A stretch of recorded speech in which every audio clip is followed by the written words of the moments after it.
그 큰 하나님의 사랑으로 오늘 우리 영혼과 호흡이 회복되는 우리 귀한 시간 되기를 주님의 이름으로 축원합니다. 기도하겠습니다. 하나님, 세상이 혼돈하고 흑암 가운데 있습니다. 자리에 있어야 할 사람들이 이탈을 합니다. 하나님, 오늘 주님께서 말씀하실 때, 호흡하실 때 그 놀라운 사랑으로 우리가 다시 우리가 잃었던 첫 사랑을, 첫 은혜를, 믿음의 첫 자리를 회복하게 도와 주시옵소서. 예수님의 이름으로 기도했습니다. 아멘.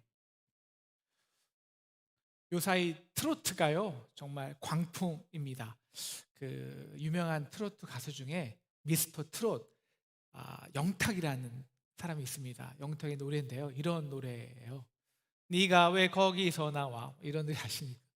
네가 왜 거기서 나와, 그 남자 누군데, 교회 오빠하고 클럽은 왜 갔는데, 너네 집 불교잖아, 네가 왜 거기서 나와, 막 이런 노래입니다.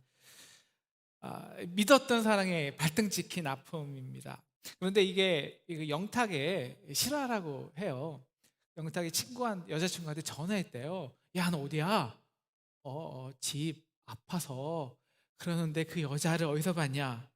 그 여자친구가 술에 잔뜩 취해서 어떤 남자하고 클럽에서 나오는 걸 목격한 거예요.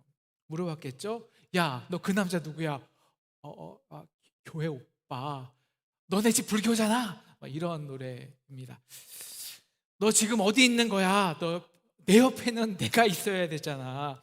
너 지금 뭐 하고 있는 거야? 너 그럼 죽어. 여러분, 이 사랑의 절절한 노래인데요. 오늘 아담아, 내가 어디 있느냐? 여러분, 이 질문도 우리 하나님의 애타는 사랑 고백 아닐까요? 아담아, 내가 어디 있느냐? 그 어디는요, 원래 우리가 있어야 할 장소, 삶의 자리를 말합니다. 아담아, 너는 생명이야. 나의 호흡으로 만들어졌다고. 그래서 내 영혼의 공간에는 내 호흡이 있어야 돼. 말씀이 있어야 돼. 내가 나를 떠나서는 그 어디서도 생기를 느낄 수가 없어. 너는 나를 떠나서는 숨을 쉴 수가 없다니까. 그래서 아담아, 내가 어디 있느냐? 이 질문은요, 이제 하나님의 아버지에 대한 귀로의 초청입니다. 너의 창조의 목적인 나의 다시 기쁨이 되어야 돼. 그래야 내 영혼이 뛰노라. 내 영혼의 공간에 다시 나의 호흡이, 그리고 말씀이 채워져야 해. 이 회복의 초청이죠. 또한 다시 돌아가기 위해서 지금 내가 살고 있는 그 삶의 자리가 정말 너에게 삶의 풍요를 주는지 만족을 주는지 한번 생각해 보라는 것입니다. 그래서 내 원래 자리로 돌아와 하나님께 돌아오라 하는 초청입니다. 우리는 2주 전에 하나님의 우리 인간에 대한 최초의 명령을 우리가 살펴보았습니다. 오늘은요, 인류 여러분과 우리를 향한 최초의 질문입니다. 우리 옆에 계신 분께 한번 이렇게 질문해 볼까요? 저는 우리 김성주 목사 옆에 있으니까, 성준아, 내가 어디 있느냐? 한번 질문해 볼까요?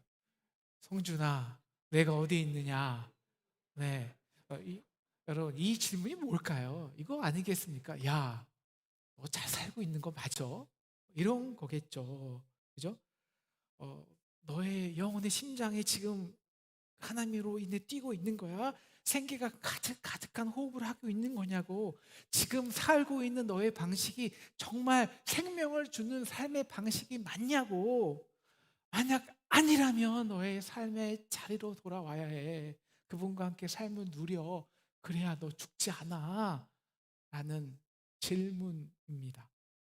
원죄라는 그 인류의 비극은요, 그 주어진 질서와 자리에서부터의 이탈로 시작되었습니다. 이것이 죄의 원 뜻입니다. 여러분, 죄라는 것은요, 하마르트라라는 그 원어로요, 그 다 아실 거예요. 관역에서 벗어나다라는 뜻입니다. 그 목표에서 이탈하다는 뜻이에요. 주어진 그 질서에서 벗어나서 이탈해서 자기 역할을 하지 못하는 것이 죄입니다. 메가던 장군이요, 6.25 때 이런 유명한 말을 했어요. 그 작전에 실패하는 장수는 용서할 수 있어도 경계에 실패한 장수는 용서할 수 없다. 나의 자리를 이탈하는 순간, 군인이요, 명령받은 자리를 이탈하는 순간 모든 것이 틀어집니다. 우리 인간도 마찬가지. 명령받은 존재로 그 명령의 자리를 이탈하는 순간 모든 것이 엉켜져요. 틀어져요. 왜 인간은 그 주신 질서의 자리를 계속 벗어나려고 할까요? 왜 우리가 우리 주신 자리를 계속 이거 아니고 다른 거 있겠지? 계속 방황을 할까요? 이거 아니겠어요? 아이, 여기는 나하고 어울리지 않아. 좀 높아지기 때문이죠. 그래서 에베소서에서 바울은 너희가 부르심에 받은 일에 합당하게 하여 받은 은사의 분량대로 모든 겸손과 온유로 하라고 합니다. 즉 관역에서 목표에서 이탈하지 말라는 거예요. 목사는 목사대로, 권사는 권사대로, 남편은 남편대로, 아내는 아내대로, 자녀는 자녀대로, 어른은 어버이대로, 또 공경할 분은 공경할 대로, 아이는 아이답게. 근데 왜 인간은 이 하나님의 형상대로 지어진 그 자를 이탈해서 창조의 세계를 다스리는 자가 아니라 다스림 받는 자가 되었을까요? 바로 하나님의 원 관계가 끊어지게 되었기 때문이죠. 왜? 이탈해서. 그 원인은 뱀의 유혹에 빠졌기 때문입니다. 뭐 유혹에는 빠질 수 있습니다. 그런데 그 빠져서 범죄했기 때문이죠. 성경에서 뱀을 가장 강교한 짐승이라고 합니다. 우리가 어떤 사람을 강교하다고 할까요? 바로 있는 그대로면 원래 그 자리는 풍요롭고 아름다운 질서 속에서 살아갑니다. 그런데 그 조화를, 그 질서를 후덕후덕 교묘히 이간질해서 깨는 거예요. 왜? 깨야 그 속에서 내가 이득을 취할 수도 있기 때문에 이것을 강교한 사람이라고 합니다. 그래서 사단은요, 하나님과 인간 사이의 관계를 깨트리고요, 인간과 인간 사이의 관계를 깨트리고 나중에는 인간과 만물의 관계를 깨트립니다. 이것이 사단의 전략입니다. 그래서 인간으로 하여금 자신의 자리를 이탈하게 하는 것입니다. 그 이유는 하나님이 창조하신 그 창조 세계 이전으로 이 세상을 돌려놓고 싶은 거예요. 땅이 혼돈하고 공허하며 흑암이 깊음 위에 있고, 왜요? 이렇게 화평과 질서가 없는 엉망진창의 세계를 만들어 놓아야 자신이 역할을 하기 때문입니다. 사랑하는 상동 성도 여러분, 우리가 에베소서에서 배웠잖아요. 교회의 최고의 선이 무엇입니까? 덕입니다. 옳고 그름이 아니에요. 왜? 이건 다양한 관점이 있으니까. 서로 세워주는 것. 그래서 그리스도의 한 몸을 이루는 것. 그런데 그러기 위해서는 받은 은사의 분량대로 질서 있게 사용해야 합니다. 근데 사단은 이것을 원하지 않아요. 그래서 질서를 깨트립니다. 세워주기보다, 서로를 높여주기보다 내가 높아지려고 합니다. 나는 왜 이거 하면 안 되는데 자리를 이탈하게 합니다. 그래서 교회를 혼란하게 하죠. 그래야 흑암 가운데 있어야 바로 사탄이 역사할 수 있기 때문입니다. 자기가 이득을 취하기 때문이죠. 그래서 사단이 쓰는 전략이 있습니다. 바로 이렇게 질문하는 것입니다. 하나님이 참으로 너희에게 모든 동산나무의 열매를 먹지 말라 하시더냐? 여러분, 여기에 담겨있는 교묘한 의도가 무엇일까요? 이거죠. 하나님이 너희를 정말 사랑하시는 것 같지? 정말 그럴까? 여러분, 하나님은 모든 나무 열매를 주셨습니다. 딱 한 가지 0.001% 제한한 것이 있죠. 선악과죠. 우리는 지난 시간 그 제한이 얼마나 우리에게 풍요한 자유를 주든지 깨달았습니다. 그런데 사단은 우리에게 주신 그 0.00001%의 제한 때문에 99%, 99.999%의 하나님이 주신 풍성한 사랑을 의심하게 합니다. 그래서 이렇게 질문하는 것입니다. 모든 나무의 열매를 먹지 말라 하시더냐? 풍성한 은혜를 누리기보다는 작은 구속에 집중하게 합니다. 그래서 왜 그 나무의 열매는 먹지 말라 하셨지? 뭔가 다른 하나님의 의도가 있는 게 아니야? 생각하게 하죠. 여러분, 아담이요, 언제 범죄를 했을까요? 우리가 언제 유혹에 쉽게 빠지는 줄 아십니까? 힘들 때일까요? 어려울 때일까요? 물론 그땐 연약해서 문제에 빠지긴 해요. 그런데 진짜 범죄를 저지를 때는 대부분 우리가 풍요로울 때입니다.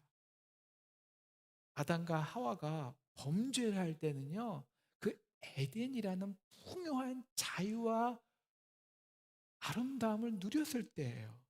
여러분, 99.9999%의 풍요 속에는요, 0.00001%의 제한이 너무너무 신경 쓰이는 거예요. 강교한 사단은 그것을 노려요. 왜 하필 이것만 금지하셨을까? 여러분, 이 의심의 마음이 들어오니까요, 여자가 이렇게 대답을 합니다. 2절, 3절이죠. 동산나무의 열매는 우리가 먹을 수는 있으나, 벌써 부정적이죠? 여러분, 하나님이 그렇게 말씀하셨나요? 모든 동산나무의 열매를 먹으라고 했어요. 왜 모든은 빼죠? 바로 이 말을 하고 싶어서죠. 3절, 동산 중앙에 있는 선악을 알게 하는 나무는 먹지도 말고 만지지도 말라. 이 말 하고 싶어서요. 금지죠. 근데 왜 하나님의 말씀을 덧붙이죠? 하나님이 언제 만지지도 말라 하셨나요? 먹지 말라 하셨죠.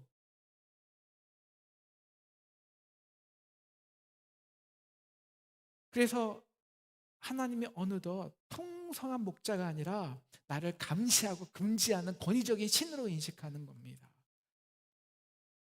그래서 그러면요, 우리가 말씀을 마음대로 더해요. 마음대로 빼요. 왜곡시켜요.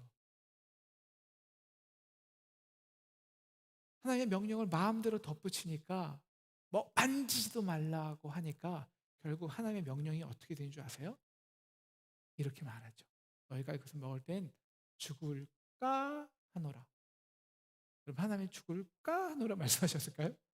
2장 17절, 먹는 날에는 반드시 정령 죽으리라 명령하셨습니다. 우리는 명령받은 존재입니다. 하나님을 예배하고 경배하는 존재예요. 그 관계가 유지될 때 비로소 창조의 질서 속에서 우리가 세상 만물을 다스린다고요. 근데 우리는 이 질서와 자리가 싫은 거예요. 왜? 이미 하나님의 풍성한 사랑을 의심하기 시작하거든요. 그래서 이 명령을 이렇게 바꿔버리는 거예요. 우리는 명령받은 존재는 싫어. 죽을까 하노라. 그 명령이 절대적 질서가 아닐 수도 있는 거야. 우리 인간은 자유의지가 있는데, 만물의 영작인데 꼭 명령대로만 순종해 살아야 돼? 죽을까 하노라. 바로 그때입니다. 사단은 그때를 놓치지 않고 인간에게 올가미를 딱 씌워놓는 거예요. 4절, 너희가 정령 결코 죽지 아니하리라. 너 왜 금주하는 줄 알아? 왜 금지하는 줄 아냐고. 너희가 하나님 같이 될까 봐. 잘 봐. 너희에게 이미 세상 만물을 다스리는 능력이 있어. 그런데 너희가 선악까지 판별하는 능력이 있다 봐. 그럼 너의 세상의 중심이 돼야 되는 거야. 그런데 하나님이 정말 이것을 원하실까? 그래서 금지하는 거야 라는 것이죠. 우리가 자리를 이탈하는 것이 죄라고 하였습니다. 그래서 사단은 무수히 이렇게 유혹하는 거예요. 그 자리는 진짜 왕의 자리가 아니잖아. 하나님의 명령받고 대신하여 다스리는 것뿐이잖아. 왜 너는 스스로의 왕이 될 수 없지? 너도 그럴 능력이 있다고. 너 더 높은 곳에 올라갈 수 있어. 지금 있는 너의 자리는 너의 능력에 맞지 않는 자리지 않아? 그래서 삶에 주신 은사의 자리를, 아름다운 질서를 이탈하게 합니다. 이 교만함이 들어오자요, 바로 하와는요 그 마음속에 탐욕이 들어옵니다. 교만과 탐욕은 같이 와요. 그러자 6절 이렇게 변하죠. 6절 한번 제가 읽을게요. 그 여자가 나무를 본즉 안목의 정욕이 확 들어오죠. 그래서 먹음직스럽기도 하고 보암직스럽기도 하고 지혜를 할 만큼 지혜롭게 할 만큼 탐스럽기도 하고 탐욕의 노예가 됩니다. 그래서 어쩔 수 없이 그럼 따먹을 수밖에 없어요. 범죄합니다. 그 결과 우리는 육체의 종이 되는 거예요. 영혼이 사라져 버렸습니다. 너 반드시 죽어. 하나님이 호흡하시는 생명이 아니라 육체가 된 거예요. 이렇게 사단은 하나님의 사랑을 의심하게 해서 하나님의 말씀을 왜곡시킵니다. 그 결과 우리를 교만하게 하여서 주어진 자리를 이탈시키는 것입니다. 죄입니다. 그럼 이 죄의 결과가 뭘까요? 즉 창조하신 자리를 이탈하는 그 결과가 무엇일까요? 바로 여러분, 우리의 영혼이 하나님 호흡하시는 공간에서 스스로 뛰쳐나왔다고요. 그래서 이제 육체로만 호흡하는 거예요. 그분이 내 안에 계셔서 그분의 기쁨이 내 안에서 사라져 버렸습니다. 관계가 깨져 버렸어요. 그러면 바로 인간과 만물의 질서 사이의 화평과 기쁨이 깨져 버려요. 관계가 틀어져요. 엉망이 돼요. 여러분, 이 관계가 깨질 때 첫 번째 나오는 결과가 무엇인 줄 아십니까? 여러분, 부부가 관계가 깨지잖아요. 이혼을 하잖아요. 그럼 첫 번째, 우리의 자녀 영혼이 죽습니다. 그때 겪는 아이들의 두려움은요, 마치 핵 전쟁을 겪는 것과 같다고 해요. 아, 나는 이제 사랑받을 자격이 없는 자가 되었구나. 버림받는 두려움입니다. 이제 범죄자가 되었거든요. 누구도 사랑할 자격이 없거든요. 스스로 보니 부끄럽거든요. 두려워요. 그래서 낯을 피해요. 하나님과 관계를 끊어져 버려요. 두렵기 때문에. 그래서 내가 살아가는 방식이요, 그 관계 속에서 기뻐하고 생육하고 번성하고 다스리는 것이 아니라 그냥 나의 부끄러움을 가리는 것에 집중하는 것이 되었다고요. 그래서 무화과 나무로 가리는 것으로 열중해요. 뭘 가릴까요? 세상에 그런 인간적인 학문으로요, 교육으로, 인간적인 문화와 철학으로요, 사상으로요, 보기에 눈에 보기 좋은 그런 화려한 명품으로요, 문화 생활로요, 소비로요, 그렇게 무화과 나무로 가리는 것입니다. 그러므로 우리의 상실한 공허함을 채우는 것입니다. 그래서 요한은요, 굉장히 중요한데요, 요한은요 두려움을요 사랑 없는 상태라고 정의합니다. 요한복음 요한 1서 4장 18절이죠. 사랑 안에 두려움이 없고 온전한 사랑이 두려움을 내어 쫓나니 두려움에는 형벌이 있습니다. 두려워하는 자는 사랑 안에서 온전히 이루지 못하느니라. 사람들이 그래서 이 상실을 극복하기 위해 하는 것이 있어요. 자신의 부끄러움을 가리기 위해서 타인을 공격하는 것입니다. 하나님이 질문하십니다. 11절, 누가 너의 벗었음을 내게 고하였느냐? 내가 너더러 먹지 말라 명한 그 나무의 실과를 내가 먹었느냐? 라고 하니까 아담의 반응이 무엇입니까? 그 부끄러움을 가리기 위해서 남 탓하죠. 하나님과 여자를 책망합니다. 하나님이 누구 때문이냐면요, 하나님이 저 여자를 나에게 지어주었잖아요. 저 여자가 나에게 먹게 해서 먹을 수밖에 없었다고요. 왜? 당신이 나에게 지어준 자니까요. 그렇게 내 살이요, 살 중에 살이요, 뼈 중에 뼈라는 그런 한 몸 된 관계가 깨집니다. 여러분, 하나님께서 지어준 남자의 자리는요, 지금도 마찬가지지만 가정에 책임을 지는 자리입니다. 그런데 하나님과의 관계가 깨지고 사랑이 상실되니까요, 두려움으로 책임을 전가시킵니다. 사회도 마찬가지입니다. 책임을 지는 자가 책임을 전가하기 시작하면 사회의 모든 시스템이 혼란스럽습니다. 무너지게 되어 있습니다. 여러분, 그런데요, 왜 남자가요 책임을 전가하는 줄 아세요?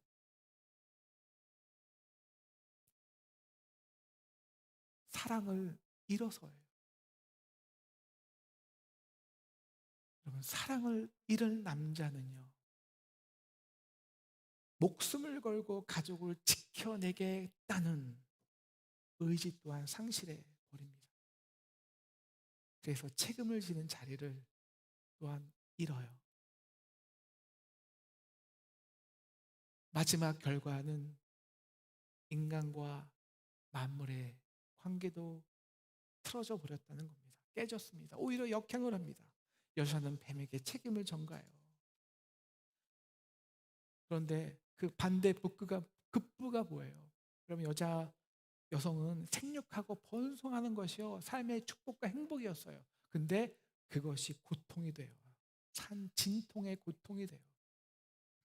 여자와 남자는 서로 다스리고 투쟁하는 관계가 아닙니다. 한 몸입니다. 그런데 선악을 알게 하자, 누가 더 옳아 싸우기 시작하자 서로 다스리고 투쟁하는 관계로 전락해 버립니다.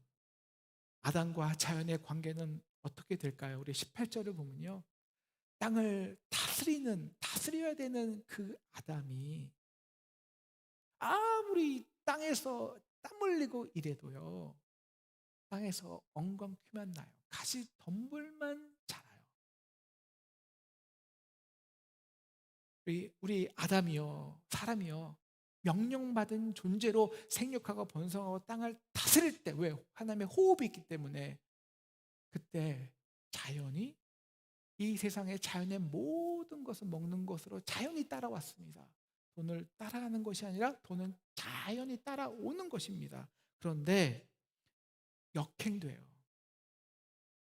하나님 나라를 세우는 그 비전과 열정으로 땀을 쏟아서 세상을 정복하고 다스리는 권세를 얻는 것이 아닙니다. 반대로 그냥 하루 종일 땀을 흘리는데 그냥 가시덤불 해치고 엉겅퀴 뽑아냈는데 겨우 한 움큼의 곡식을 얻어 풀칠하는 거예요.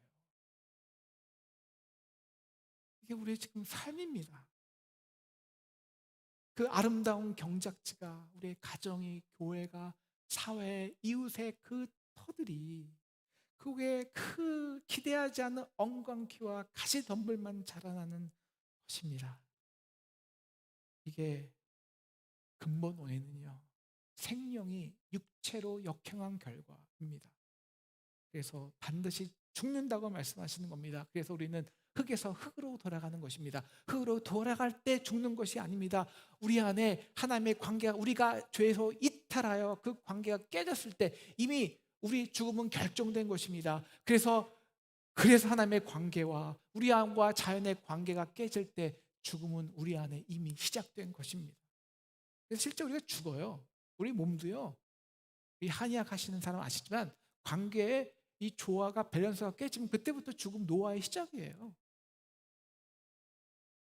아담아, 내가 어디에 있느냐? 여러분, 지금 여러분의 현 주소는 어떠합니까? 가시덤불은 자라지 않습니까? 뭔가 열심히 하는데 정리되는 것이 아니라 오히려 혼란과 혼돈만 가득하십니까? 여러분의 직장과 사업에 열심히 땀을 흘리는데 생육하고 번성하는 게 아니라 엉겅퀴만 잔뜩 허전하게 나고 있습니까? 여러분의 가정의 질서는 어떻습니까? 상동아, 내가 어디 있느냐? 혹시 우리 교회는 우리의 본질에서 벗어나고 있는 것은 아닙니까? 그래서 가시 덩쿨만 엉겅퀴만 생기는 것이 아닙니까? 아담아, 내가 어디 있느냐? 우리의 영혼의 기쁨과 생기가 사라지지는 않았습니까? 그래서 상실하고 두려움만 가득한 것은 아닙니까? 그래서 이제 우리 끝났어 하는 생각이 드는 것은 아닙니까? 그러면 성경은 창세기 3장으로 끝나야겠죠. 그런데 오늘 말씀 마지막은 우리에게 이렇게 기록하고 있습니다. 다 같이 창세기 3장 21절 읽겠습니다. 큰 소리로 읽을까요? 시작. 여호와 하나님이 아담과 그의 아내를 위하여 가죽옷을 지어 입히시니라. 여러분, 뜻이 아닙니다. 아담아, 내가 어디 있느냐? 이건 초청이에요. 돌아오라. 다시 믿음의 첫 시작점으로 돌아가기만 하면 됩니다. 그럼 하나님께서 우리에게 그 가죽옷을 입혀 주십니다. 여러분, 여기서 가죽은 오르라는 뜻인데요. 오르라는 히브리어인데요. 이 오르는 우르, 벗다에서 파생된 뜻입니다. 하나님은 우리의 이 벗은 몸을 가려주기 위해서 어린 양의 가죽을 벗겨내시는 거예요. 이게 가죽옷이에요. 이 어린 양이 누구입니까? 보라, 세상 죄를 지고 가는 어린 양을 보라. 질서가 깨지면, 우리는 자리에서 이탈하면 어쩔 수 없이 우리의 책임을 타인에게 전가합니다. 그래서 죄는 무수히 확장합니다. 더 흑암의 권세가 이 땅을 창궐합니다. 그래서 하나님이 하신 것이 있습니다. 바로 아담 때부터 지금까지 상실한 인간이 서로가 서로에게 전가한 그 죄의 책임을 이 어린 양에게 전부 다 전가시킨 것입니다. 그래서 너 책임이잖아, 너 때문이야 비방할 때, 그래, 그것 또한 내 책임이야, 내 죄야 끌어안으시는 것입니다. 그래서 인류가 서로에게 전가시킨 그 모든 그 책임을 전부 내 책임이야 라고 끌어안으시고 그 짐을 지시고 십자가에 달려 정죄 받으시는 것입니다. 그러기 위해서 그는 옷을 벗어내셔야 했습니다. 신성이란 옷을 벗어내셔야 했습니다. 인간의 옷조차 벗어내셔야 했습니다. 그리고 벌거벗겨 진채 마지막에 있는 그 가죽 옷조차, 인간의 그 가죽까지 찔리고 찢기고 상하게서 벗겨졌습니다. 모든 물과 피가 쏟아내셨습니다. 그래서 지은 지 옷이 가죽 옷입니다. 십자가에서 온전히 발가 벗겨지심으로, 그 가죽 옷까지 찔리고 상해지심으로 우리에게 지어준 옷이 가죽 옷이라는 것입니다. 그래서 십자가에서 부끄러움을 당하심으로 우리의 부끄러움을 가려 주셨습니다. 그래서 찢어진 무화과나무로 여기 찢어진 그 모든 헐어진 담을 다시 하나로 관계를 회복시켜 주셨습니다. 그러므로 아담아, 내가 어디 있느냐? 이 질문은 이 담대한 선포입니다. 로마서 8장 38, 9절 중간에 생략하겠지만요, 내가 확신하노니 사망이나 생명이나 다른 어떤 피조물이라도 우리 주 그리스도 예수 안에 있는 하나님의 사랑에서 끊어낼 수 없으리라. 그래서 가죽옷은, 무화과나무 옷은 끊어지지만 가죽옷은 끊어지지 않습니다. 예수 그리스도는 그 끊을 수 없는 사랑으로 끊어지는 죽음은 끝이야, 흑이면 끝이야, 이 죽음의 권세를, 사망의 권세를 이 끊어지지 않는 사랑으로 이겨내셔서 부활하신 것입니다. 그리고 부활하신 그분이 그래서 줄 수 있는 것이 참 평안입니다. 평안을 너에게 주노라. 세상이 줄 수 없는. 예수님은 그래서 부활하시는 제자들에게 너에게 평강이 있을지어다 선포합니다. 그리고 제2창조를 하시는 겁니다. 요한복음 20장 21에서 22절 선포하시고 그들을 향하여 다시 숨을 내쉽니다. 으라 숨을 내쉬며 이르시되 성령을 받으라. 다시 성령에 대한 역사에서 하나님의 호흡으로 말씀으로 내 영혼의 공간이 채워지는, 다시 하나님과 교제하는 진정한 하나님의 형상 인간이 되게 하신 것입니다. 우리가 어떻게 다시 성령을 받고 생명이 될까요? 베드로는 사도행전에서 이렇게 초청합니다. 베드로가 이르되 너희가 회개하여 각각 예수 그리스도의 이름으로 세례를 받고 죄 사함을 받으라. 그리하면 성령의 선물을 받으리니. 마지막 질문입니다. 아담아, 내가 어디 있느냐? 그래서 이 질문은 죄로 이탈한 우리로 하여금 이제 돌아오라, 예수님의 부드러운 음성입니다. 예수가 우리를 부르는 소리 금성 부드러워. 528장 함께 찬송하겠습니다.